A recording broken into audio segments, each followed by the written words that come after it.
All right, so we got to Uchi Creek Military Campground yesterday, and on the way in we felt something kind of funny in the front end. We were hitting some weird roadways with a lot of concrete here because the military base, so it felt like the left wheel was wandering a little bit. Hadn't really heard anything since, but now and then it comes and goes. So this morning it's like 6:15. Everybody's still sleeping. I'm trying to be very quiet. I didn't do that with the impact. I broke it by hand, but I took the front wheel off. Before I took the wheel off, I had Denise pry on it, and it looks like this upper ball joint is sloppy. So, and it's funny that, you know, I work on this thing all the time. I know the thing in and out, but from what I can tell, this upper ball joint looks like the original ball joint with 360,000 miles on it. Every other ball joint has Zerk fittings, which are grease fittings. So it's just kind of weird that that one, I don't know why somebody would do the lower and not the upper, but I should have, it's kind of on me. I should have realized that and changed it, but we didn't. So we got a little slop. I think it should be fine. We got a couple of days for graduation, and then we will head back probably on Saturday or Sunday. So, but like I said, I just wanted to take it apart and look at things, put a visual on it, because we don't want to be on the road and something happening. So things aren't going. Day 2. We know we have a bad upper ball joint, but this bearing, it's making a lot of noise when we drive down the road.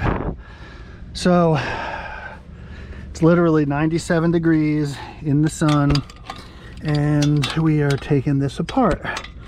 Hopefully we have all the tools we need, and yeah, so we're gonna try to get this wheel hub off. Hopefully, I mean, with the amount of miles on it, it should have been off at one point, so pray to God that somebody put never sees or something in it, hopefully. Caliper bolts came right off, surprisingly. Now we're taking the hub bolts out, or nuts, I guess they are, because they go to studs.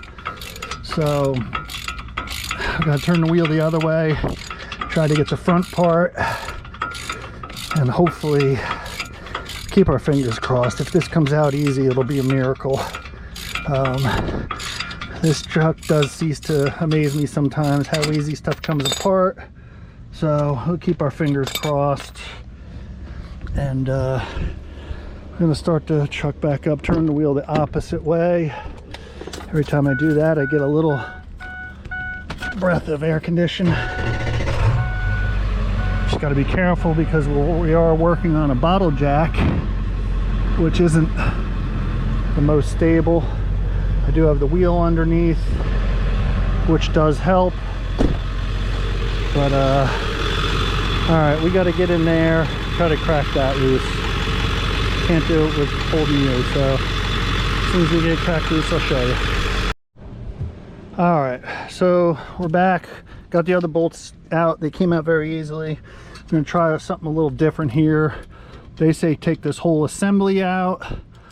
I'm gonna try to take the sensor out, save a little bit of work. I don't know if it really does or not, but to me it seems like it would. I just put these ABS sensors in, I don't know, last year, so they're not old by any means. So hopefully, there we go. There we go, she came right out. And then pull her back out of here. Just out of the way so we don't beat on it. Maybe, let's get the big pry bar. I would bend the backing plate up a little more. It's been bent numerous times before, I can tell. So okay, there we go, she's out of the way. We'll clean her up before we put her back in. It doesn't sound like it makes a ton of noise, but it is making noise. Something's making noise anyway, but let's see if she'll come out. Oh, this truck, like I said, never ceases to amaze me. All right, we got to take this off, and there's some rings in there. Let me put you down, pick you up when I can. All right, we are finally making headway. That took an hour and a half to get that C-clip off right there. As you can see, got multiple different C-clip pliers, all junk, garbage. Even ground down my needle nose, that didn't work. Finally ended up just getting it open enough, prying it with the pry bar and a screwdriver, and it fought me and it fought me and it fought me. But the hub came right out. Once that came off, the hub came right out with no issues at all. Like I said, I'm sure it's been apart before, but it does not pay to buy cheap tools.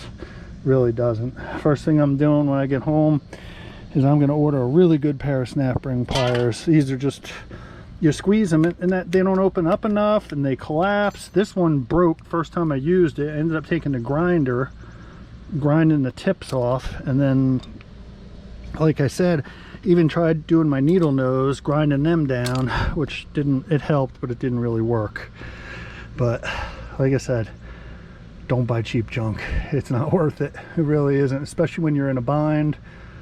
97, 98 degrees now, and this job would have been an hour. As easy as everything else came apart, it would have been a 1 hour job. Now I'm close to 2 hours into it, and we'll get the new hub all assembled. We got to put the studs in it. That's the old one. Put the studs in the hub and everything, and put some grease on there and slide that bad boy in, and hopefully I can get the new snap ring on. Going on will be easier than getting off, hopefully. But all right, sorry I couldn't film while I was doing it, and ended up needing 3 hands for that job. So I'll show you when we get it back on. All right, that is done. What a job. That should have been an hour, hour and a half job. Look, it was probably more like 3. It was a struggle fest. It was mostly that C-clip. It was, if that wasn't so bad, it probably would have been an hour, hour and a half. But had to grab every kind of tool I had. Stuff off the top, stuff out of the back, stuff out of the toolbox. So gotta clean up the mess and take it for a ride. As you can see, I'm quite sweaty. Drenched all the way through everything. I think I took a shower, but I didn't. This is a hot Alabama sun. Like 96% humidity and 97 degrees. And I thought in the afternoon I'd be more in the shade, but actually I'm less in the shade. So here's what it is. It's done. Hopefully it's good now. Take it for a little test ride, and then about 5 a.m. tomorrow morning we are gonna head out of here and beat feet back to Virginia, where it's only 90. All right, we'll pick you up if we see something interesting. Sorry I couldn't film more of the process, but it was, like I said, most of it was a 3-hand job. So all right, pick you up when we see something.